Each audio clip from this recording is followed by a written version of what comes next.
and I'm Pankaj Jaiswal, a faculty at Oregon State University and a co-PI of the NSF-funded Gramene project. In today's talk, I'll be telling you a little bit about the Arabidopsis resources in Gramene. The special focus of the talk would be on SNP data and how do you explore, upload, and analyze the data. And here are the three topics that I will be covering, as I just told you about. Is we host a lot of genetic variation data that is being now generated by some high throughput experiment and projects around the world. And we will see how many of those data sets that are publicly available are and mapped to the reference genomes have been available to you to explore, that have already been integrated in the Gramene database. Following that, I will be telling you about how to upload the variation data that has been identified in your project. And the third thing, if time permits, I will tell you about how to predict structural and functional effects of the variants identified in your projects. So this talk is on Arabidopsis data, but much of the functionality remains the same for any other species that we data we provide for. There are about 39 species worth of genome data that we provide. Okay, so the first part is how to explore and look at the views and data sets that are existing in Gramene database. These are about the variants, SNPs, and whenever I'm talking about SNPs, just to let you know that we do include indels as well in that. So the data we provide is publicly available. That's a must condition. It must be mapped to the reference genome, and many of the analysis that we do provide about those data sets is pre-analyzed by Gramene and the Ensemble Plants projects from European Bioinformatics Institute that we collaborate with, and the data is freely accessible to everyone. For Arabidopsis, we have about 4.2 million SNPs coming from various sources, from about 1179 strains from Nordberg et al. That was done on Affymetrix 250K Arabidopsis SNP chips. Some data came from resequencing of the 18 Arabidopsis lines that were funded by BBSRC in UK. And we do carry about the SNPs that have been called on 392 strains from the 1001 Arabidopsis genome project as well. So let's jump on to the part one, where we will be exploring existing variants. So you will always start at the Gramene home, which is the website is www.gramene.org. You can always go to the genome section either by clicking on the icons on the genome section or front page here, or by clicking on the link on the left hand side of your screen that shows up on the genomes. The very first thing I would start is that there's always options for search. So you can search your data set, especially starting with the gene names. That would be my preference. Or you're looking at the chromosome number or chromosome location in your species of interest, or you can always jump onto the species of interest on your own right away.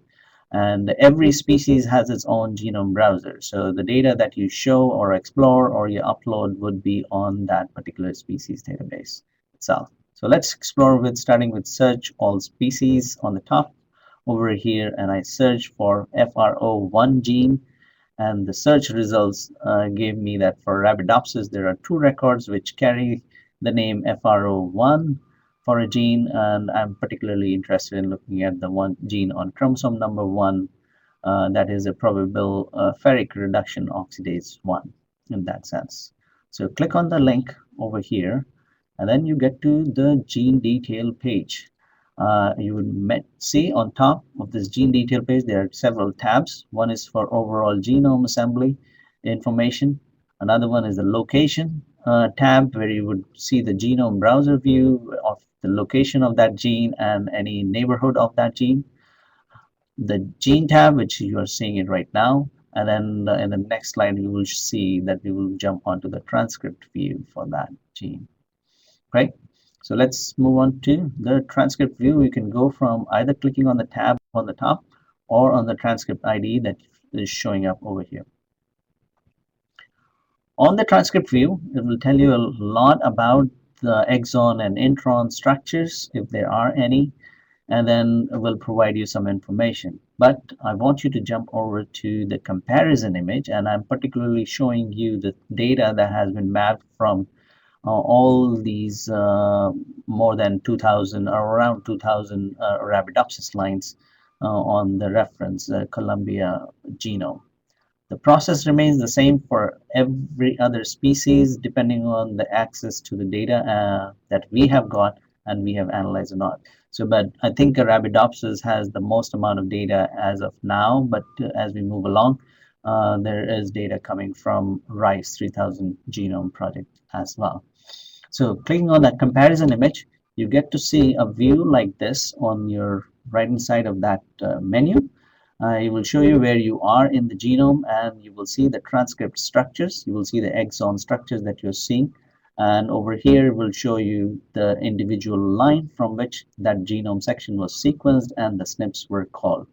So this is what a view would look like. On the top would be the number of lines, individual lines that from where the genome has been sequenced, genes called, and the SNPs have been called. Just a caveat over here.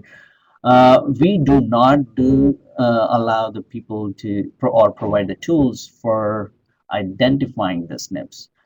People have to do their own analysis upstream to identify the SNPs. In this case, the data was provided by the 1001 Genome Project.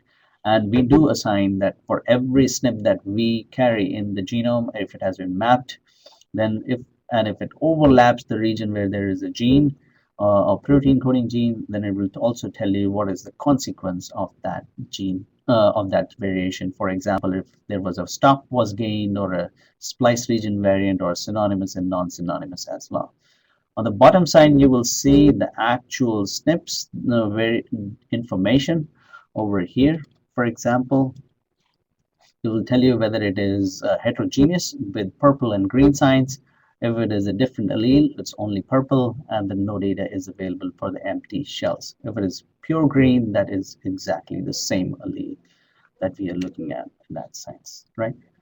So moving on, this is the view that you can use, but you are always looking for downloading the data or looking at it in some tabulated format. So right above the comparison image option, there is a population comparison option, and it generates a table for you, all the SNPs. For example, there are 103 SNPs that are mapped on this transcript on the region of the gene where it is present. And that's what you're looking at this point of time. It will tell you the ID of the SNP that we have assigned, a role of that SNP, the consequence, the location, the reference allele in the genome, and the allele that you have identified. And again, if it has changed into synonymous and non-synonymous or a stop codon, for example, it will also show you what are the consequences of there was an amino acid change and things like that. So let's take a look at this third one that we have. It's a missense variant and what it did. Clicking on that link, it will bring you to the SNP detail page. It will tell you a little bit more about it, how it was identified, and if there are any synonyms, for example, from other experiments. But on the bottom side, it will tell you that there are 3 consequences that can be associated to gene regulation. This particular SNP has been identified in 51 different genotypes, so you can go back and look at that table.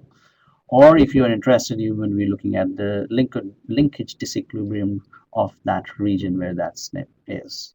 So clicking on that, on the linkage disequilibrium link, will bring you to a table and a page.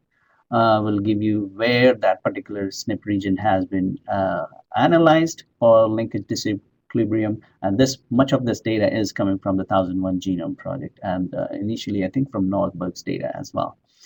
So over here you have LD plot images to show, or you want to have a table data, that also you would be able to get it as well in that sense. So clicking on the show, I'm not going to show you the table data, but you will be able to get it. But if you look on the LD plot image, that would be a wonderful way to look at it. And this is what you would get up to. You will see the consequences of the SNP in that 20 kb region that we are looking at. And if you scroll down on the page, you will see your LD plots as well. So this is a cool image that people are always interested in doing the analysis on. So moving on to the second part of the talk, where if you have identified your projects, your SNPs in the projects, then what we are going to do with that. So people are always interested to see where those map, and if they do map, are they overlapping any other known SNPs as well from that sense. So for that, you need to prepare your data. Data has to come in a VCF file format, and you can go and get more information from this URL about what the VCF format is and how to prepare your data files. But you would also have SNP variations that includes indels. They can come from a genome sequencing project or a resequencing project, genotype by sequencing, or genotyping chips and transcriptome sequencing as well. There's recently a lot of researchers have started using the reads next-gen sequencing reads from the RNA-seq analysis and align them to the reference genome to do the SNP calls as well. More information about how to upload the data is also available on this link provided at the bottom. We will provide you that. So here's a typical VCF file view that you would look like. Most of the time, what you will see over here is your chromosome number is in a column number 1, position of that SNP, ID if you have a SNP ID, the reference allele, the alternative allele in your genotype, and the quality scores and filters that we are looking at this point of time. So they're very basic ones. Your chromosome number, position, ID, and the reference and the alternative allele that you would be in your data set. And this is a must, and this has to be done by the researchers themselves. This Gramene does not provide that data. Okay, so where do you host this data to be uploaded onto Gramene? You can do it via a URL if you have a file share server, or through the web with a direct link to the file. File name should carry a .vcf if you can. And the problem here is that since it's an online work, we restrict it to only 20 megabyte file size limit to upload your data, but there are additional options available for you to upload the things as well.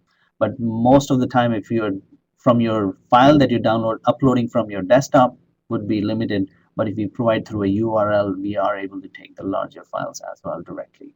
There are other additional options available. Once again, the data that is uploaded on our servers is we do not view those data sets. We do not access those data sets. And the browser uses your cookies from in your internet web browsers, and they stay with you. The views stay with you only for the duration as you would like to, but we do not access that data. So here's how to access data and upload tools.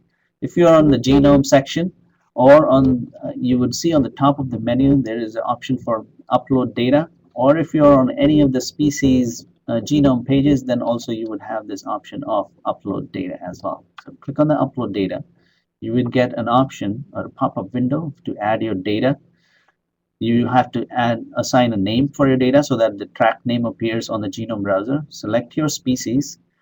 Make sure you select a VCF format since you prepared your file in a VCF format.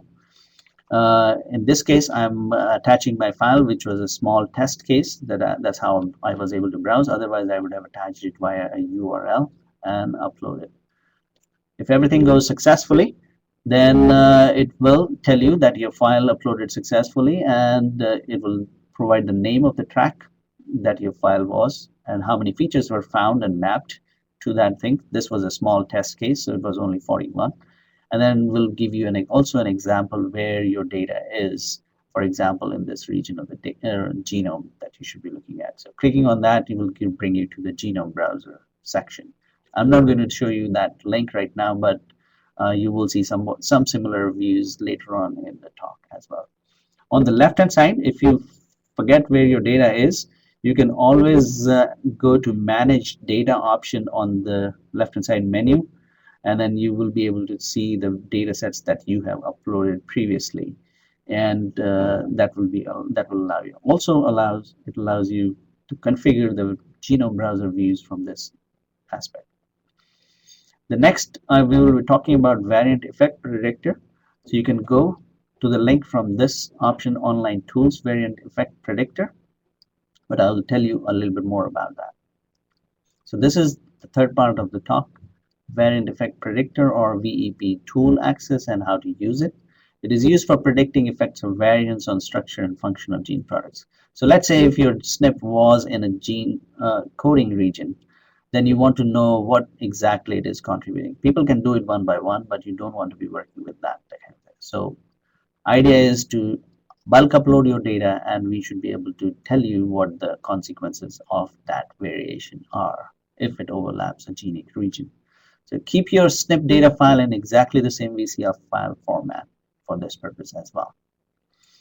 So go to the tools. If you're on the genome section, on the top will be a tools section. On that, it will open up a table, and you click on the variant effect predictor option. Otherwise, the one which I showed you previously, if you're already on the data upload menus, then you will see an option for variant effect predictor as well. These are just a couple of ways of how to get quickly to the VEP tool.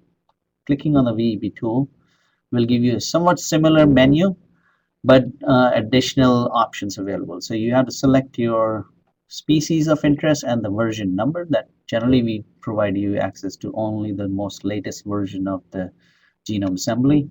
Name your track on which your SNP data would appear. So what happens is after the analysis is done, your SNPs are automatically loaded on the genome browser as a separate track. Once again, we do not see this data. It's only you who is seeing this data on your machine from that side. So in this case, instead of browsing my computer or by providing a URL, it was a small data, so I just copied and pasted the VCF data, formatted data in the text box that's available. I selected VCF as my format. That should be your choice. And I want to see the transcript database to use is ensemble transcripts, the transcripts data that we provide.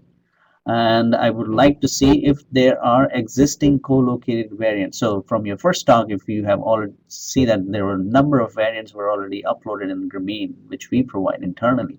So you want to see how many of the SNPs identified in your data overlap with an existing location with a SNP variant, or whether if it is the same allele or not. So this is an opportunity to see that.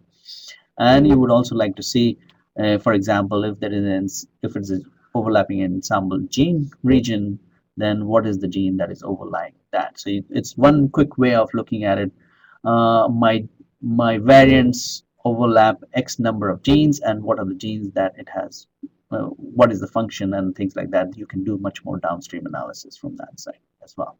So click, everything is perfect, then click on the next, and if all goes well, it will generate a view like that your data has been is perfectly in a perfect format and has been loaded successfully, and will provide you an option of an HTML view or a web browser view or a text download version. So you can click on the text to download the table in a tab delimited format, which you can later open it in your Excel.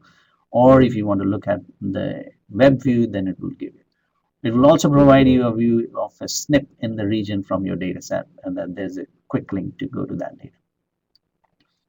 So here's the HTML view. It will give you a table which provides you the location of your SNPs, the allele that you have, the gene that is overlapping, the feature which was mapped to a different transcript that is overlapping in that region. It will tell you that feature type that it overlapped was a transcript. Then it will also give you the consequence. That was the purpose of this tool, was to find out what is the consequence of the variation on the gene structure or function. In the first case, it is a missense variation. In the second case, a stop was gained in this. So these are some of the SNPs that are very severe, kind of provide a severe effect on the gene structure and a function, and you should be exploring such kind of SNPs in general. But over here, it will also tell you in the co-located column that if there was already a known variant available in that sense. So it will give you much more data to analyze from that side. So let's take that. So consequence type, there are multiple. There are about 10 or 15 different types of consequence types that we provide the information on.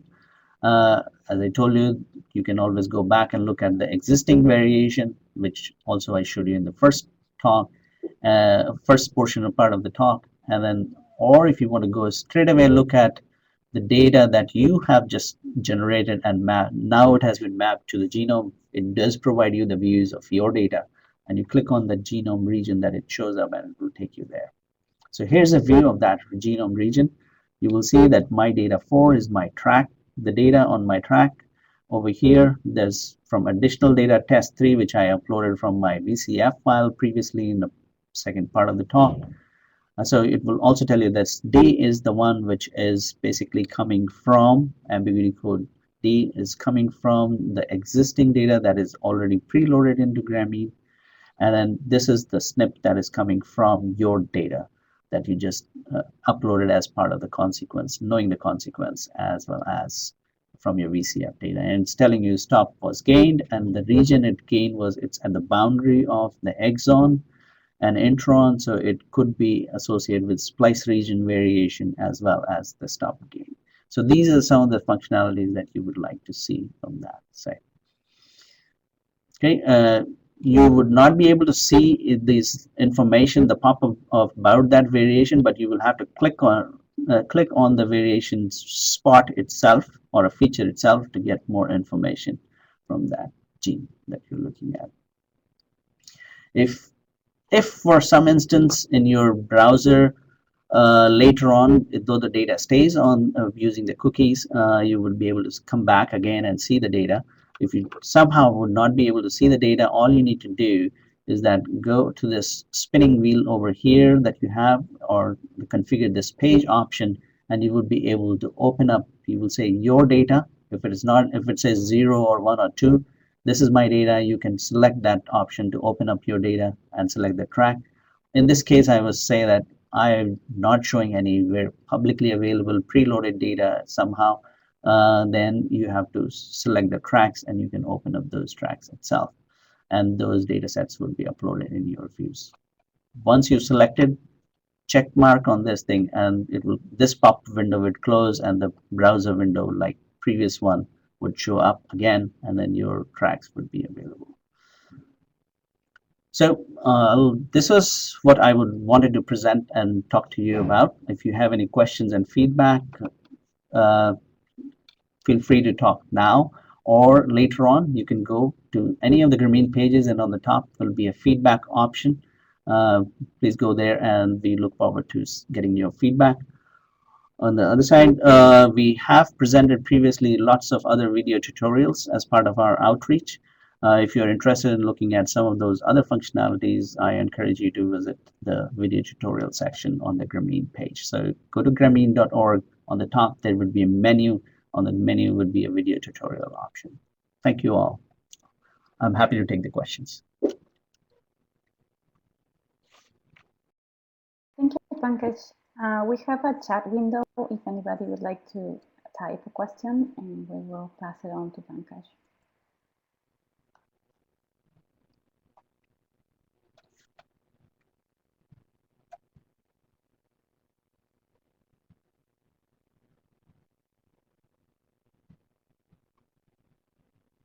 So one way I would like to say, I haven't heard the questions yet so far here, but many folks are saying that I have tons and millions of SNPs. How do I analyze those?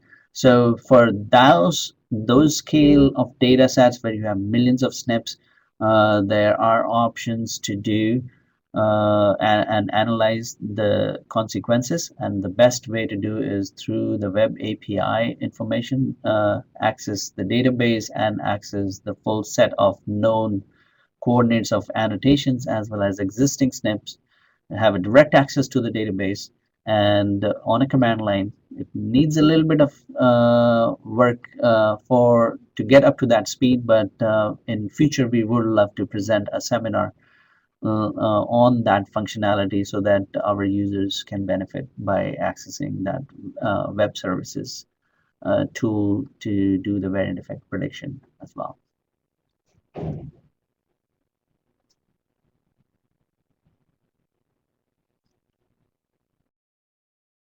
Well, if there are there any questions? Another question, but Dr. Sushma Naithani had a comment about we having a tutorial by Dr. Paul Kersey from his talk during the PAC meeting this year.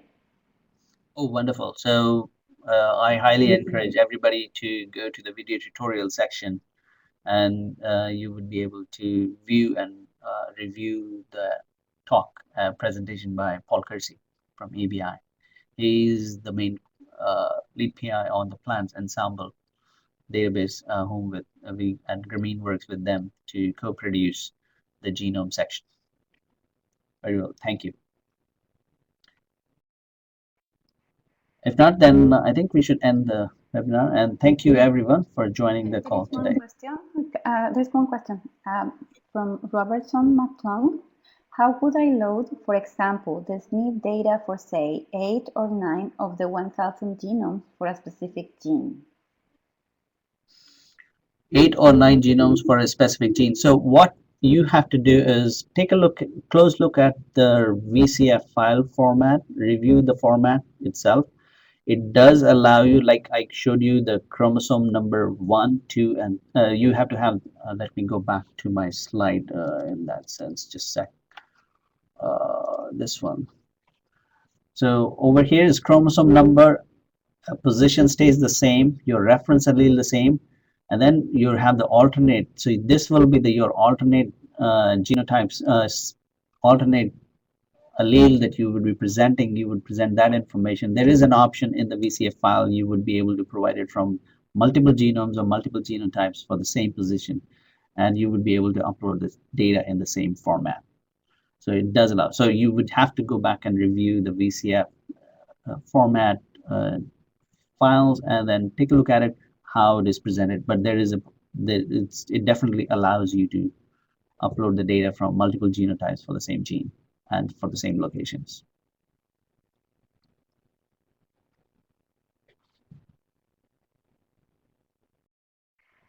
Thank you, Pankaj. Thank you, everybody. We have a follow-up on this question. So those SNP data are not preloaded in Gramene? That is correct. Pardon me? Robertson McClung is asking a follow-up on the same question. He's asking about the SNP data from the 1,000 genomes not being preloaded in Gramene. Not yet. It is a massive amount of data, so it takes a lot of time to get it in. And as they release it publicly, similarly, we work with the European Bioinformatics Institute and to get that data slowly in. So far we have close to I think 392, something like that, genomes, and that data would be coming in as we move along. I believe so.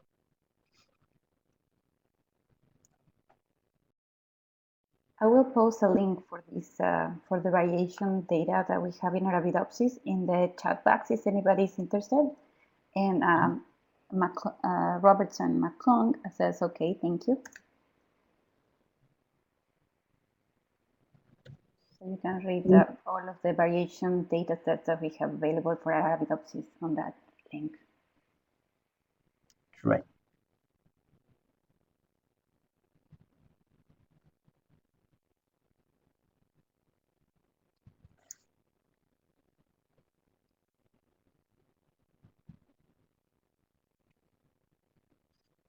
If no more, I think it's 30 minutes time.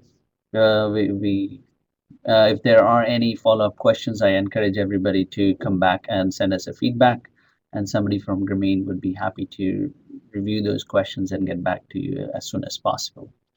So thank you all for joining today's seminar, and we look forward to a